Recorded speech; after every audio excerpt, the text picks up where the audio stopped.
over 5 years ago, I got this Rolls Royce as my first car. And before you think my parents are rich, no, this car was $6,500. It was unfortunately broken, and then we ended up putting a couple $1,000s into getting it running, but after overheating it on the way home from school one day because the head gasket was gone, we found out it was parked in the garage and it sat for 5 years. Now I can finally afford to LS swap it, which was always my dream. We are doing an LQ4 swap into it, and this is part 3 of the series. It's been a pretty long series with not many updates because, to be honest, not much happened over the last 3 months, but finally the shop is back on the car and we are going to be seeing what they've got up to. About to check on the Rolls Royce, which is the biggest car that you could say is sort of bankrupting me. So here is the Rolls Royce. Now you might be wondering, where has it been for the last 2 months? Well, Tim's going to give us an update on what's been going on and what is going to happen coming up. So, as you said, it's been a little bit. We did put the car on hold. It went and sat outside for a minute. We had some show prep and some stuff the shop was doing, and then you bought a new G-Wagon, Yeah. and I bought that and that went wrong, kind of. oh no, Yeah, the engine went on it. oh, Yeah. oh man. So Well, let's get this one done before we were able to. That's what I'm trying to do. That's what I'm like. So yeah, you know, back to a lot of your viewers were reaching out. What are you gonna do about the brakes and all this? Now, we had an idea that we were gonna run into an issue with the brakes. Truthfully, we didn't realize the complexity of the issue with the accumulators on the engine, the size of the reservoir that was in there. We all kind of just went to basics of what we're used to, and we're like, oh, we'll figure it out. Now, we did have a good plan, and we're all kind of staying in that same highway, if you will. We're all just kind of in slightly different lanes. My original conversation was to go with a boosterless type system, kind of like a race car.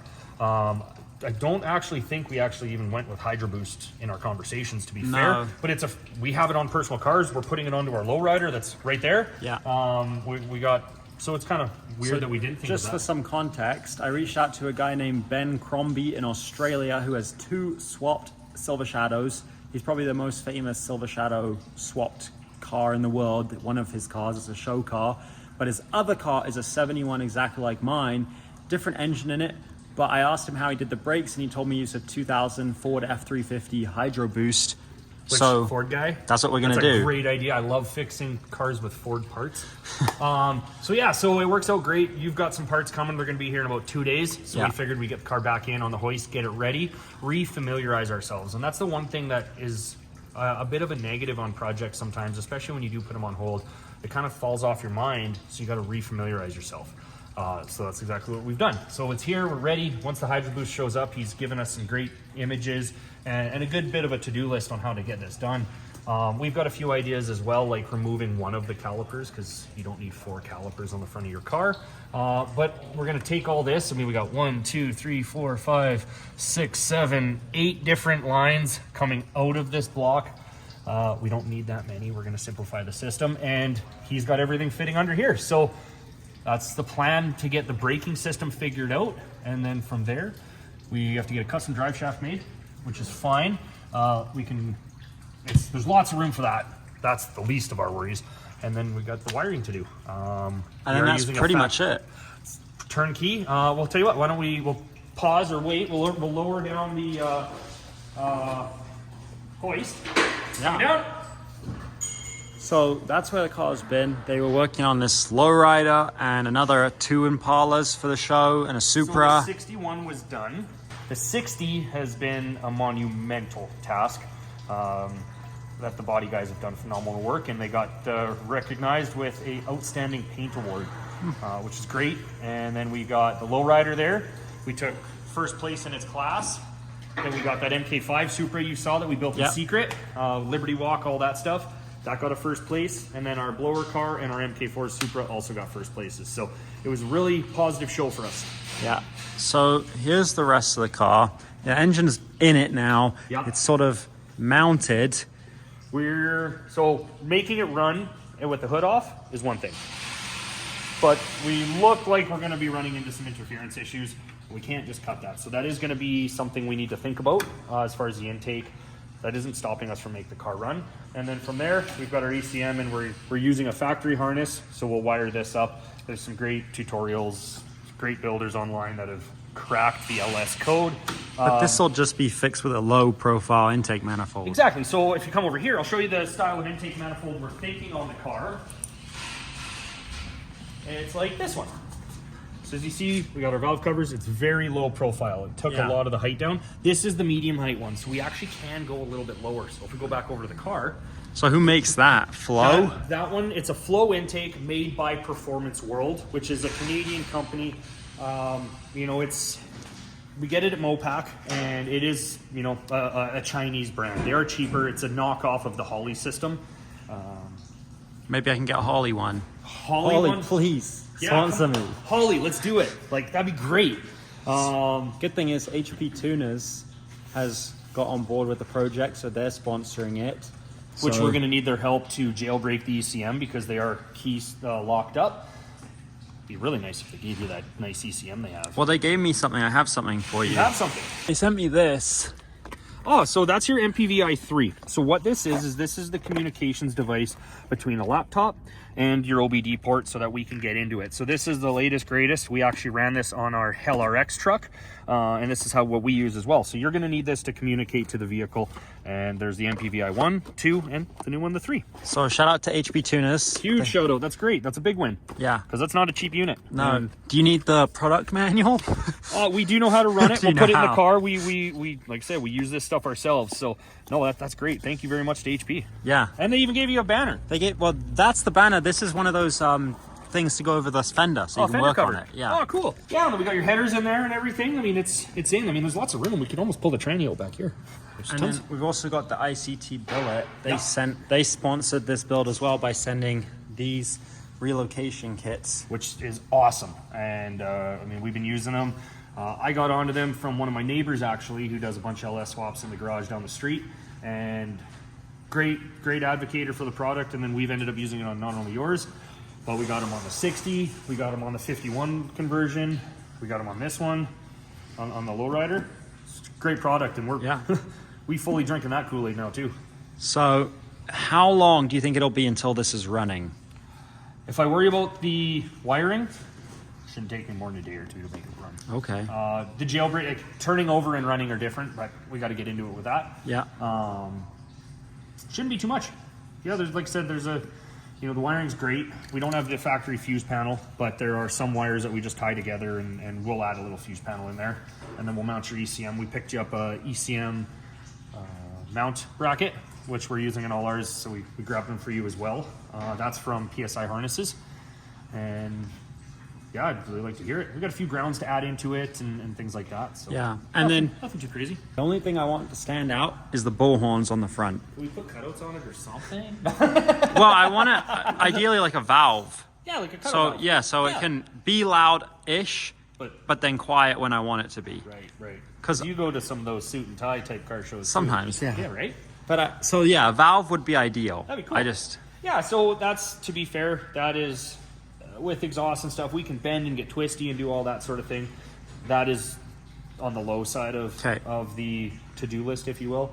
It's wiring, like the last thing to do. The brakes and the drive shaft. Make it start, and then figure out where our next hurdle is. Like I said, we're leading to the intake's going to be a bit of a hurdle, but that's not going to stop us from running the vehicle. Yeah. So I want to get it turnkey driving, put it in gear, move it under its own power. And then it's hot rodding. Then we get to have fun and we pick items off at a time. And that may even be something that you pull the car in and the goal is to have the gauges working on this cluster. That's going to be, it'll run without that, but I have to tie that in. The tasks at hand shouldn't really take a month to do.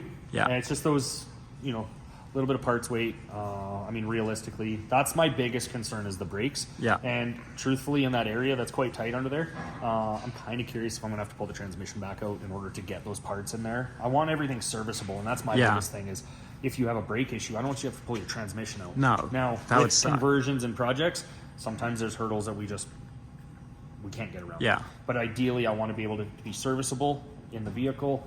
Once I know the braking system's good, we can stop. Wiring's all up here. Everything's going to be mounted up here, and The drive shaft, luckily the drive shaft shop's around the block. He's really Yeah. good. Driveline Specialties does all our drive shafts. 2 weeks later, the parts showed up to do the brake conversion. The plan is to use a Ford F350 Hydro Boost to give us power to our brakes, but mounting it isn't going to be easy. So it's been about 2 weeks, I think, since the last update. I came in and I got some stickers, first of all, for what it's going to look like when it's done with the bullhorns. That's 15 horsepower, TJ. So yeah, you guys can come get these. This car should be at Driven on May 3rd, and you can pick up a free sticker. But before we get there, I like free. we got to go over what has been done, what needs to be done. So we got, I can't show you the top right now, but the top is all wired in. The fuse panel is done. We built it. It's to exact factory specifications. So if you're ever out of town anywhere and you have a breakdown or you need some diagnostics, they can use factory OEM service manuals. I have a bit of a Bible here for you on my messy table. Some notes on what we did. And then if you look under here, again, it's a little messy. We have power and ground distribution, as well as the entire powertrain management system laid out. And we got all our checks here are our given circuits. This is some nice things that mechanics get. We can see all the pins of the ECM. We can see all the fuses, and that's how we go through. So everything is exactly to OEM specifications in the aftermarket fuse panel that we built for your car. So from there, it turns over. I have one of my keys in it right now, and then we're gonna wire it into the Rolls Royce, but it turns over. We need some fuel though. Now, older cars are a non-return type fuel system, so we had to modify your fuel system to be a return style system. You already have an aftermarket fuel pump in here that we think should work. If not, we're just gonna upgrade it. Pretty quick and simple. It's in a good spot there. Yeah. So we went on to the brakes, the part that everybody was concerned that we could not figure out. Now, there's some great people in this industry, and the more we dive deeper into it, we find out that there are more people playing with these cars. So based on kind of the industry, we decided to go with a Hydro Boost system from a Super Duty. So a diesel uses power steering, pump pressure to give you the assist. Now, we've got it mounted up here very roughly right now, but it serves its purpose, and then we'll clean it up, paint it all up, make it look all pretty. And we just had to get it as high up as we can for safety reasons. So based on what some of the guys do, you will be accessing your brake master cylinder through the floor of your car. Which is crazy. Which is crazy to me, but that's what guys are doing, so we're gonna roll with it. And we got the adapter made. We changed the pivot to the brake pedal. I built a bracket up here for it. And Let me get the flashlight. yeah, of course. There we go. So very rudimentary bracket, but it serves its purpose. So it changes the pivot from a pull style to a push style. And then we adapted it to the end of the master cylinder here. And so when you push on it, it pushes in. Now we're gonna mount the proportioning valve.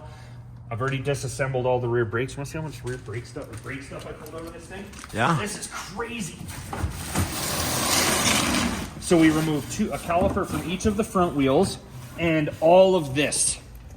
Wow. And this was all under the vehicle and running to the front, to the back, and all sorts of stuff. So all been removed, all been simplified. But we still have everything we need to have functioning brakes and lines. Absolutely. So the rear lines are still the factory ones, and they are here. So you got a left and a right, whichever ones those are. Our fronts, I will run new lines, but they are right here and right here. So we'll run those to the back. We'll run lines to the power steering pump. And then the bracket that we had made for the transmission to be supported by the engine cradle actually interferes. So we're gonna remake it. It's got to kind of come from here, and it's got to do a bit of an angle to clear this stuff and then clear some exhaust. This worked for what we needed it to get into the car, but with a lot of custom projects, sometimes plan 1 doesn't quite work, so we go to plan 2, and so on and so forth, and where you make it work. We have a plan for the exhaust as well. We're probably going to be coming down along the side here.